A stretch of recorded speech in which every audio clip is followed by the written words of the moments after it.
Shalom, selamat pagi, salam sejahtera untuk kita semua. Yang terhormat, dosen penguji uji kinerja PPG dalam jabatan tahun 2022. Perkenalkan, nama saya Susana Fajarwati Japanjatai. Saya guru mata pelajaran IPA SMP Sion, Timika, Papua. Pada kesempatan hari ini, saya akan melaksanakan kegiatan praktek pembelajaran untuk memenuhi uji kinerja PPG dalam jabatan Angkatan 1 tahun 2022 dengan materi asam, basa, dan garam. Untuk lebih jelasnya, berikut video praktek pembelajaran yang telah saya laksanakan. Mohon masukan dan saran agar kedepannya video saya lebih baik lagi. Selamat menyaksikan, terima kasih.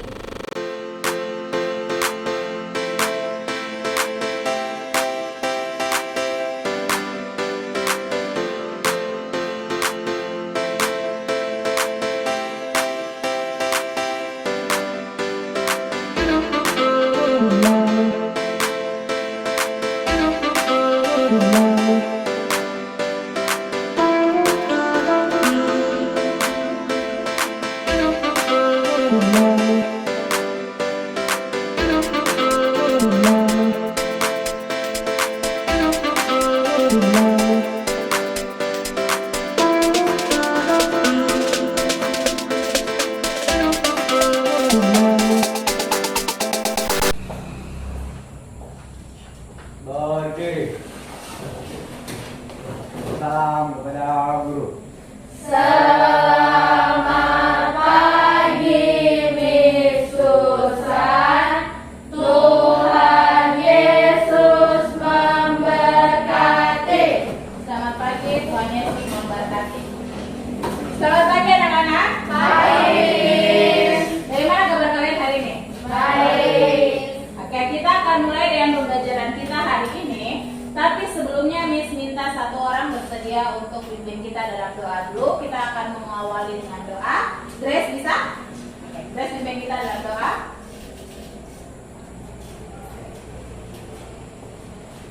Teman-teman, mari kita satu dalam doa. Tuhan Yesus, sekarang kami mau belajar, berkati kami dalam nama Tuhan Yesus. Haleluya. Amin. Amin. Terima kasih, Grace. Tuhan Yesus memberkati. Sama-sama, Tuhan Yesus. Oke, terima kasih Grace yang sudah pimpin kita dalam doa. Hari ini kita akan masuk ke materi yang baru. Tapi sebelum kita masuk ke materi yang baru, Miss mau mengecek hadiran kalian dulu. Di sini ada yang tidak masuk hari ini? Tidak ada. Semuanya masuk hari ini? Masuk. Oke, berarti semuanya masuk hari ini. Minggu lalu kita sudah belajar tentang materi apa? Pembelajaran yang minggu lalu. Materi apa? Unsur senyawa campuran. Materi apa? Unsur senyawa campuran. Oke, materi unsur, senyawa, dan campuran. Campuran itu terbagi menjadi berapa? Dua. Campuran apa dan campuran apa? Homogen dan heterogen. Campuran apa Kesya? Homogen dan heterogen. Oke, ada campuran homogen dan juga ada campuran heterogen. Minggu lalu kita sudah belajar tentang unsur, senyawa, dan campuran. Berarti setelah mempelajari unsur, senyawa, dan campuran, itu campuran ternyata ada dua tadi kan? Campuran homogen dengan campuran heterogen. Minggu lalu kita sudah belajar tentang unsur, senyawa, dan campuran. Minggu ini kita akan masuk ke materi yang baru. Apa kira-kira materi kita? Coba kita lihat. Materi apa ini? Asam, basa, dan garam. Oke, materi kita hari ini itu tentang asam, basa, dan garam. Coba kita lihat. Wow. Lapar kan tidak lihat ini? Lapar. Tidak. Oh, ada yang tidak, ada yang lapar. Kalau kita lihat di sini ada jus, ada buah-buahan. Kita mau bahas hari ini dulu tentang materi asam, basa, dan garam. Ada hubungannya dengan materi yang sebelumnya. Sekarang, sebelum kita masuk, ada tujuan pembelajaran yang harus kita capai. Namanya dalam pembelajaran pasti ada tujuan pembelajaran yang akan kita capai. Yang pertama, tujuan yang pertama, melalui kegiatan percobaan, kita dapat menguji asam dan basa. Jadi nanti sebentar ada percobaan yang kita lakukan. Tujuan yang kedua, Melalui kegiatan percobaan juga kita bisa melihat di situ menggunakan indikator kan. Jadi nanti sebentar ada indikator alami, ada indikator buatan. Kemudian ada tujuan yang ketiga, kita dapat mengidentifikasi larutan asam dan basa dan garam. Jadi di situ kita bisa mengidentifikasi, kita juga bisa menganalisis larutan asam, basa dan garam. Jadi ada beberapa tujuan pembelajaran yang akan kita capai melalui praktikum ini.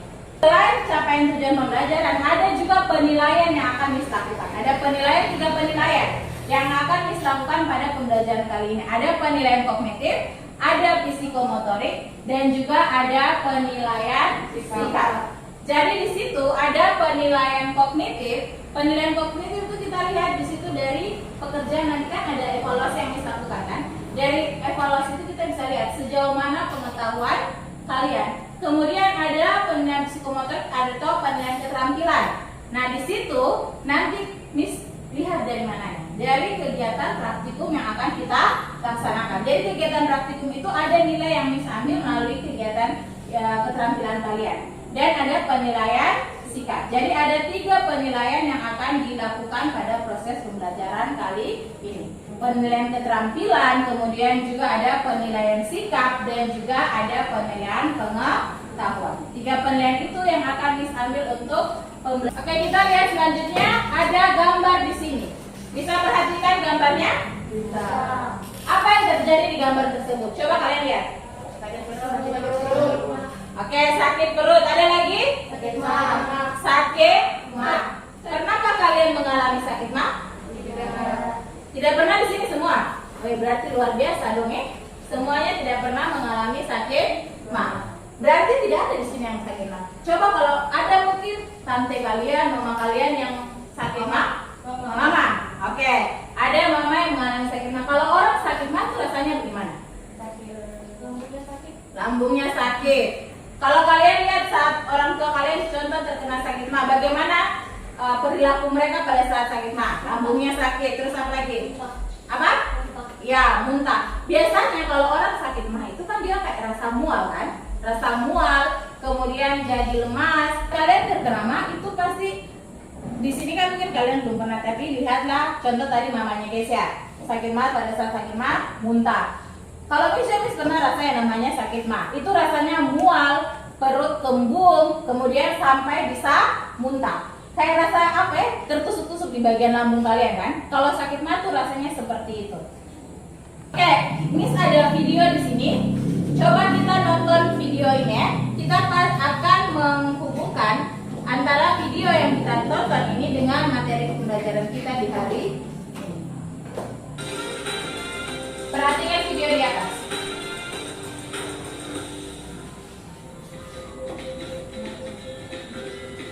Bunda, pernah mengalami perut perih akibat sibuk beraktivitas dan telat makan? Jangan anggap remeh gejalanya ya Bun. Penyakit asam lambung itu dapat menyebabkan kematian.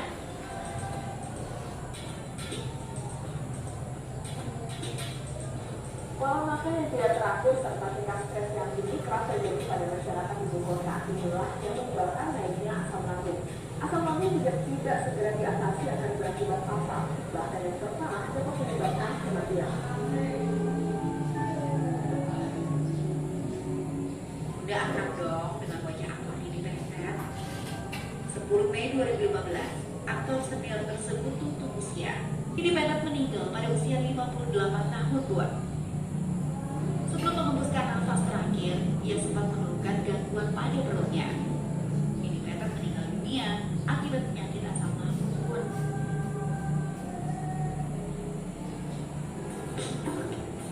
Masih banyak yang tidak tahu kalau penyakit asam lambung dapat berakibat kematian.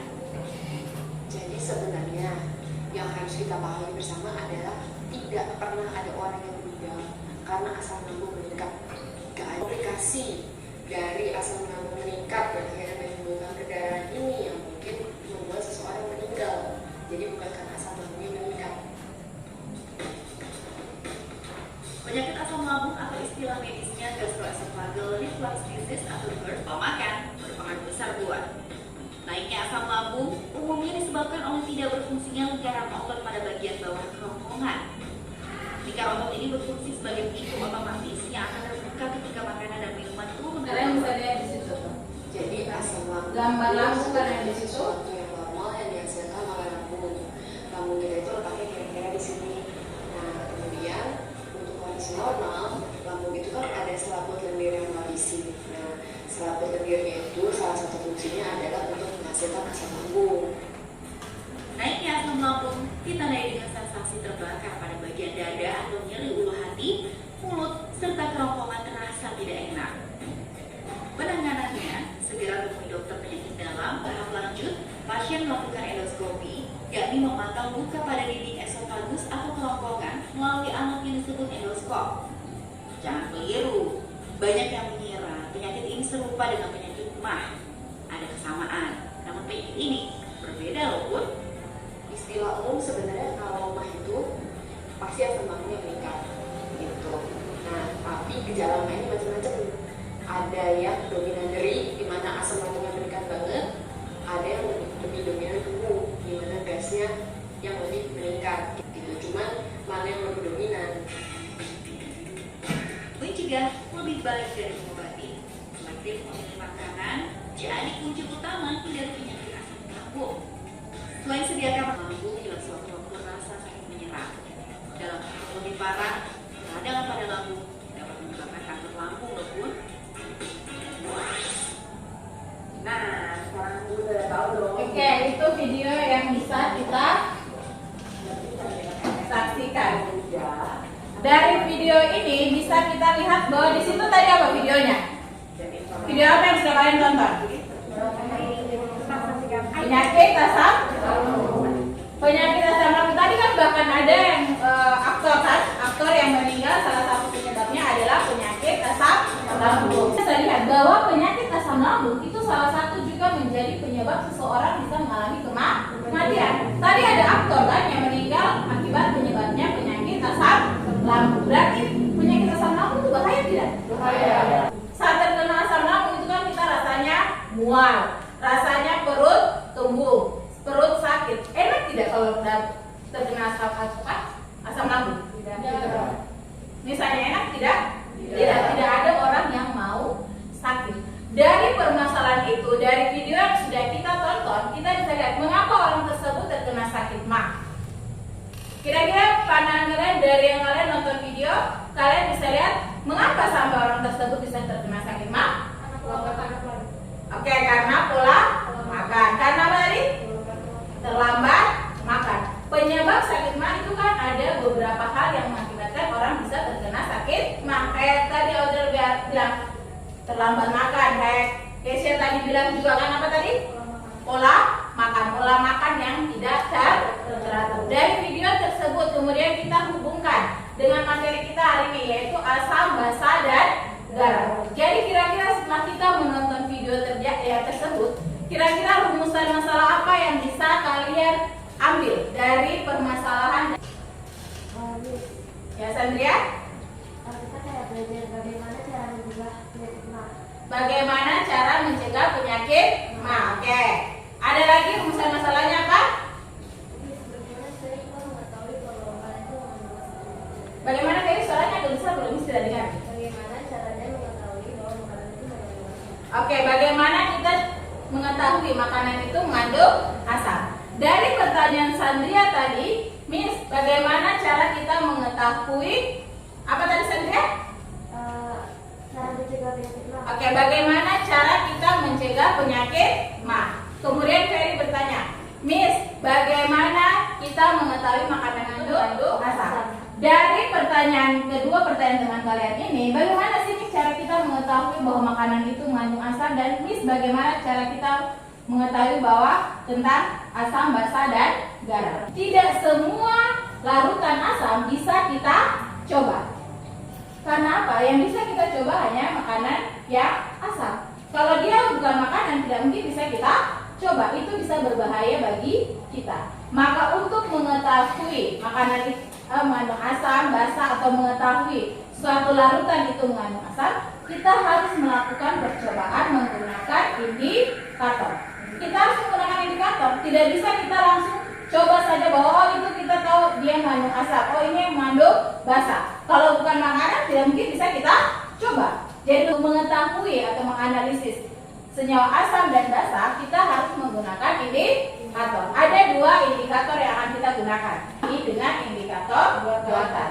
Indikator alami itu yang di sini ada bunga kembang sepatu. Ini yang nanti kita gunakan. Kemudian ada indikator buatan yang akan kita gunakan, yaitu kertas lakmus. Nanti Miss bagi dalam kelompok, kemudian nanti kalian kerjakan sesuai dengan pengarahan dari LKPD. Oke, dari itu maka kita sekarang melakukan eksperimen sederhana untuk mengetahui senyawa asam, basa, dan garam. Eksperimen ini kita akan menggunakan indikator tadi dua, yaitu indikator apa? Buatan dengan alami. Oke, kelompok berarti kelompoknya begini saja. Sandria, Audrey, Grace dengan Matthew. Kemudian itu kelompok satu ya. Kelompok dua berarti Feli, Leonie, Keisha dengan siapa? Vincent.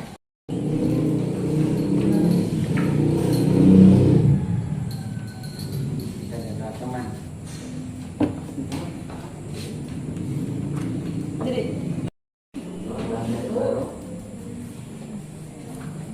Ini apa?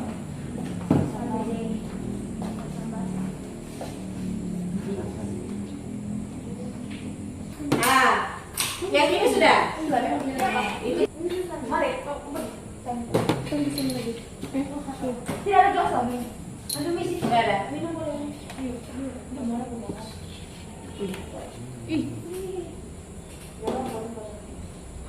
Itu banyak. Taruh di sini. Pokoknya semuanya di situ. Yang ini sudah. Ya, itu juga. Taruh juga di sini. Taruh di sini dengan itu sudah. Ini spray sudah. Berarti kasih ke sana. Ini kapan? Nanti jam saya di belakang. Oh, itu Pamis. Sudah tidak apa-apa. Nanti bisa ambil tisu. Kamu ini santai. Nek, kamu beri dari mana? Ini sini juga kan? Ya. Di sini. Pokoknya di dua.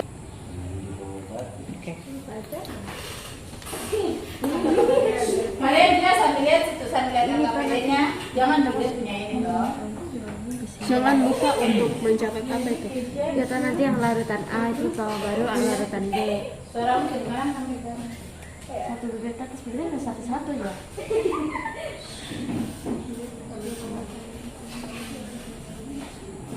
Oh, Nah, baru lihat perubahan warnanya. Pink. Taruh di atasnya toh. Nah, terus isi di situ di LKPD kalian. Sementara lihat baca LKPD-nya kalian cari ya, gitu. apel, susu, milanta, garam. Kemudian di situ lihat dia punya cara selanjutnya di situ apa berarti diminta. Tes dengan lakmus. Jadi ini ya. Ini kan ada lakmus. Dicelup itu. Dicelupkan di situ lakmusnya, baru lihat perubahan warnanya. Di sini. Jadi di situ ya, kami sudah bagi lakmusnya di situ kan. Ini sudah bagi lakmus, tinggal kalian di situ lihat. Celupkan yang sesuai yang di LKPD-nya. Celupkan lakmus di larutan tersebut. Warnanya jadi apa? Ini lakmus biru kamera. Biru. Oh itu. Biru. Maksudnya. Jadi apa? Itu lakmus biru berubah jadi apa warnanya? Oh ini biru. Biru. Jadi biru tua. Jadi biru tua.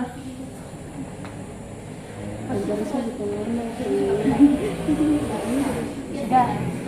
Terus susu. Itu warnanya. Warna apa itu? Coba lihat. Iya, ke pink peach. Peach. Bukan peach, Iya, apa sih? pink. Lebih ke pink ya. IPS. Iya. Terus apel. Apel ini. Nah, ini yang tadi mana yang apelnya yang mana? Ini Miss. Oke. Kertasnya. Kertas lakmusnya. Nah, sekarang di mana? Celup kertas lakmusnya di atas. Kalian juga kerjakan yang LPKP kalian. Kemarin.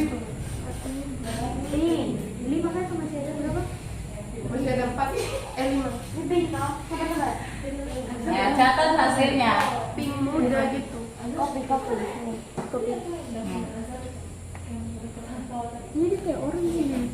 Jadinya warna Jadi coklat. jadi coklat. Iya. Coklat. Iya. Coklat. Habis itu apa? Oke, sudah. Kalau itu tadi apa? Ini kan alpukat tadi. Gimana kalian? Ini kan ditaruh tadi kan lakmus biru kan? Kalian masukkan tadi di yang mana?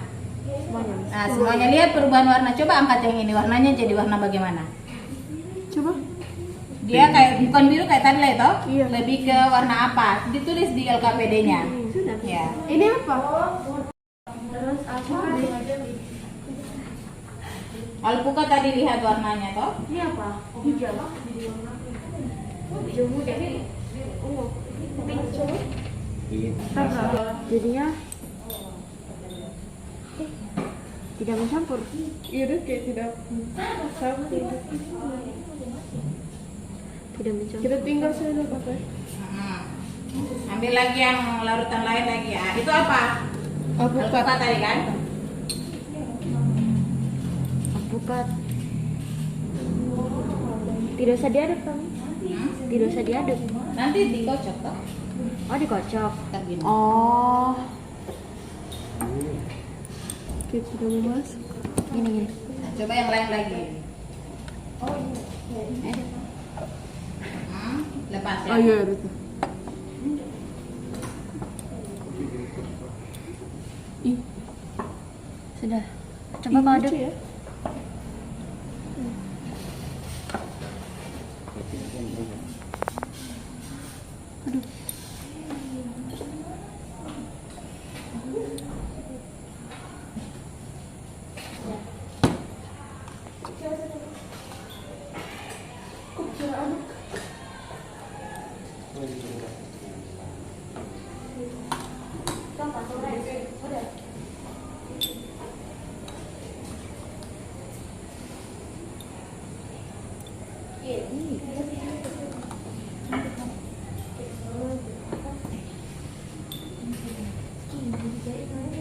Nih lihat tuh ada perubahannya di situ toh warnanya.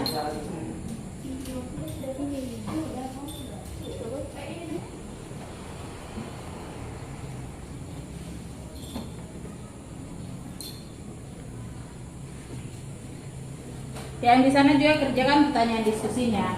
Lihat situ perubahan warnanya bagaimana.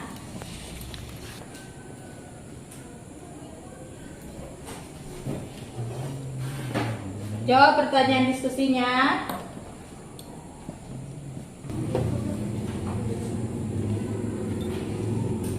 Yang di kelompok sana bagaimana? Sudah? Silakan bantu satu kelompok maju ke depan mempresentasikan hasil dari diskusi kalian.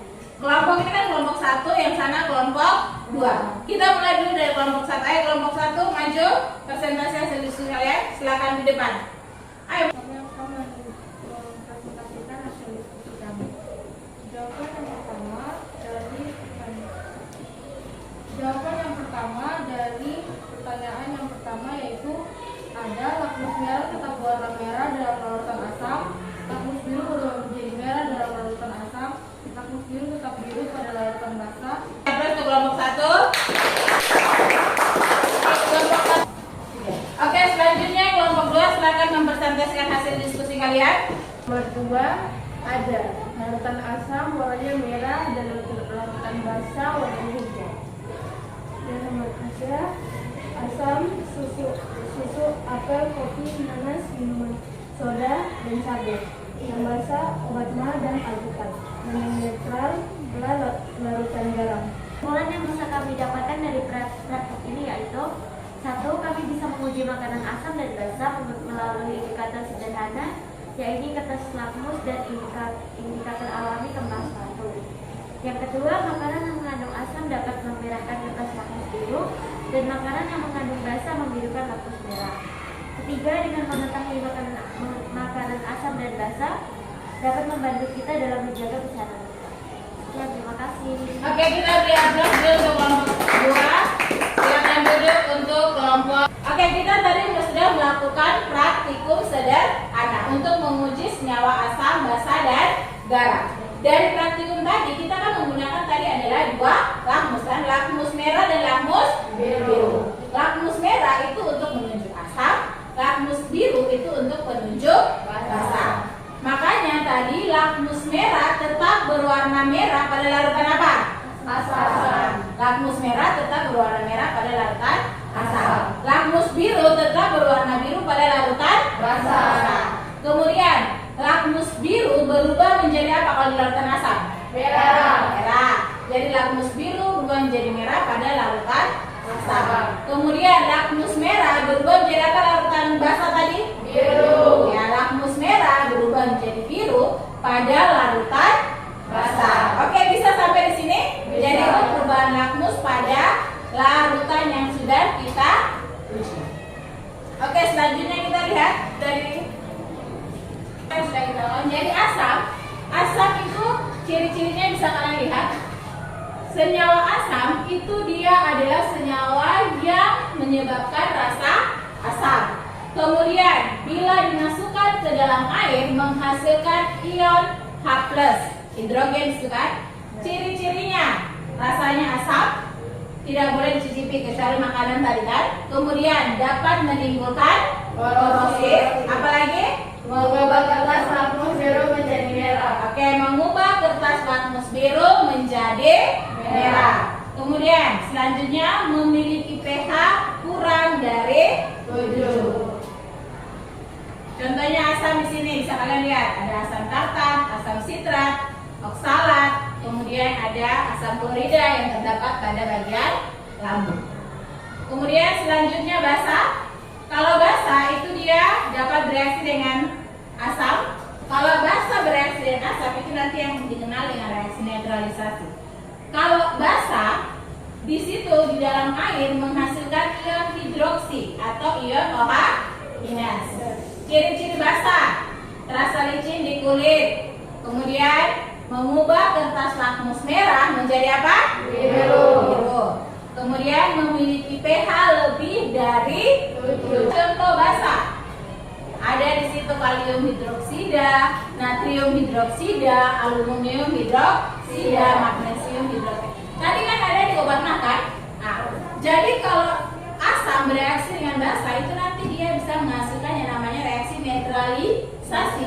Sehingga makanya orang yang terkena asam lambung tinggi dinetralkan dengan obat mah. Kalau garam pH-nya sama dengan 7. Garam itu terbentuk dari reaksi asam dan basa. Jadi reaksi asam dan basa menghasilkan garam.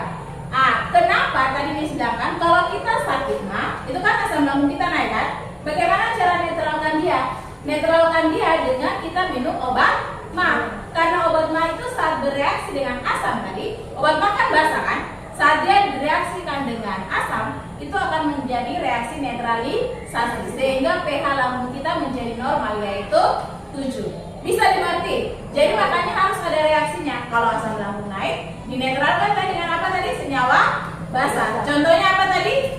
Obat mah. Jadi supaya pH lambung kita menjadi netral. Itu cara kita mengatasi penyakit mah kalau terjadi dalam kehidupan. Kita lihat di sini ada reaksi neutralisasi. Asam ditambah dengan basa menghasilkan garam ditambah dengan air. Ini dikenal dengan reaksi neutralisasi, pembentuk garam. Kita bisa lihat ada di situ asam contohnya HCl.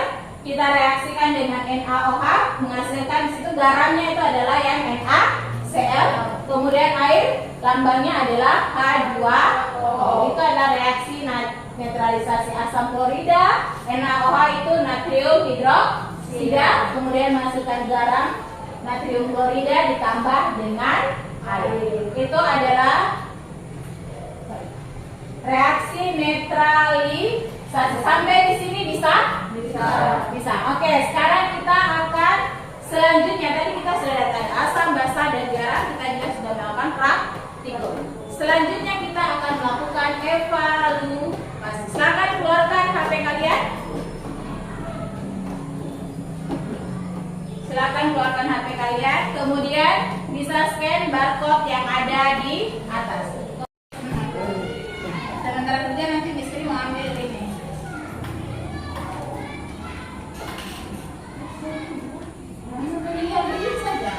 ada apa? A, B, C. Asam merah.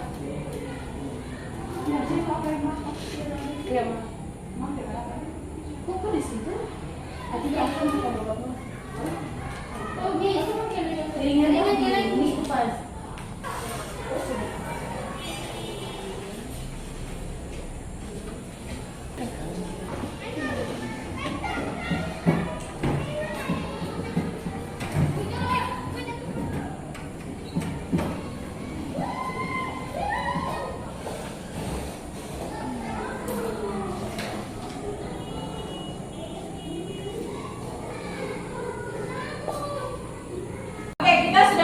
Evaluasi tadi ada beberapa nomor kan yang kalian kerjakan. Nomor 1 coba jawaban Sandria apa? Sandria nomor 1.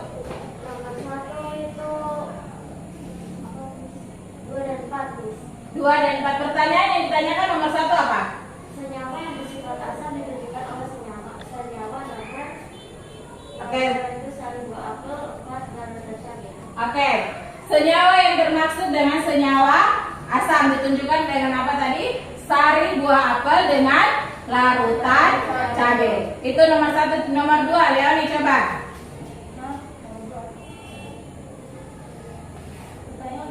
Pertanyaan yang terakhirnya saja.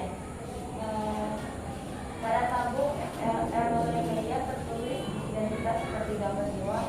Jika hanya tersedia larutan merah, hasil penelitian yang benar pada larutan basah adalah lampu merah tetap merah, lampu biru tidak biru. Kalau pada larutan basah berarti apa jawabannya? Lampu biru tetap biru, lampu merah menjadi biru. Oke, kalau pada larutan basah berarti lakmus biru tetap biru, lakmus merah menjadi biru. Oke, jadi selanjutnya tadi kan kita sudah melakukan praktikum dan juga kita sudah melakukan evaluasi. Lakmus merah kalau dia di senyawa asam warnanya apa? Lakmus merah di senyawa asam warnanya merah. Merah tetap merah kalau di senyawa asam. Kalau dia di senyawa basah, lakmus merah berubah menjadi warna apa? Biru. Oke. Lakmus merah kalau di senyawa basah berubah menjadi biru. Kemudian lakmus biru di senyawa basah warnanya tetap apa tadi? Biru. Lakmus biru di senyawa basah warnanya tetap biru. Di garam juga warnanya sama kan? Tetap warna biru. Lakmus merah di senyawa basah warnanya menjadi biru. Bisa. Maka dari kesimpulan bisa kita simpulkan dari kegiatan kita bahwa lakmus merah di senyawa asam tetap berwarna merah. Lakmus biru di senyawa basah tetap berwarna biru. Lakmus merah berubah menjadi biru, berarti itu senyawa apa? Basah. Lakmus merah berubah menjadi biru, senyawa apa tadi, Lan? Basah. Lakmus biru berubah menjadi merah, senyawa asam. Bisa sampai sini? Bisa. Biru tetap biru di senyawa basah, merah tetap merah di senyawa asam. Merah berubah menjadi biru berarti senyawa basah. Oke, biru berubah menjadi merah berarti senyawa asam. Oke, bisa sampai di sini? Bisa. Oke. Berarti pertemuan kita hari ini, Miss anggap semua sudah mengerti ya. Tadi kan kita sudah bahas dari awal tentang senyawa asam, basah, dan garam. Kita tadi pakai 2 indikator, indikator buatan dengan indikator alami. Indikator buatan kertas lakmus, indikator alami tadi kembang sepatu. Sampai di sini ada pertanyaan? Tidak. Kalau tidak ada pertanyaan, coba kita refleksikan pembelajaran kita hari ini. Bagaimana perasaan kalian pembelajaran hari ini?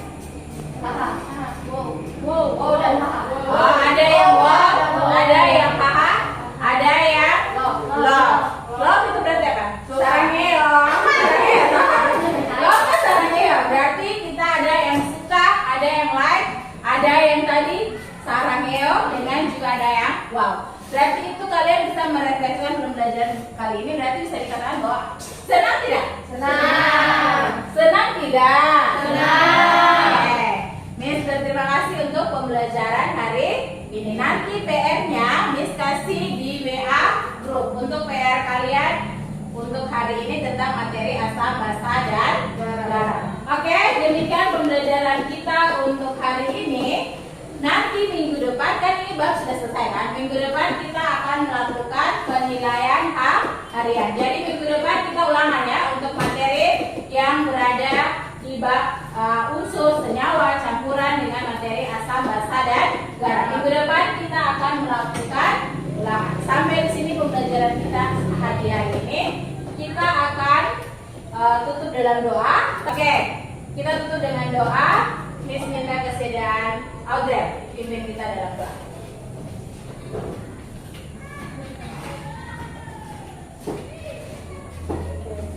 Sebelum pulang, mari kita dalam doa. Terima kasih Tuhan, kami sudah selesai dengan pelajaran kami di hari ini Tuhan. Terima kasih Kau sudah membimbing kami Tuhan, Kau sudah berikan hikmat kebenaran Tuhan. Kami sudah belajar dengan baik Tuhan. Dalam pelajaran yang sudah kami laksanakan hari ini Tuhan, ciptakan dalam pikiran kami, juga buat Miss yang sudah mengajar buat kami Tuhan. Terima kasih Tuhan, Kau berkati dia juga Tuhan, berkati kami juga Tuhan. Terima kasih Tuhan, inilah doa kami, haleluya, amin. Terima kasih Audrey. Tuhan Yesus memberkati. Pergi. Beri salam kepada guru. Terima kasih Yesus.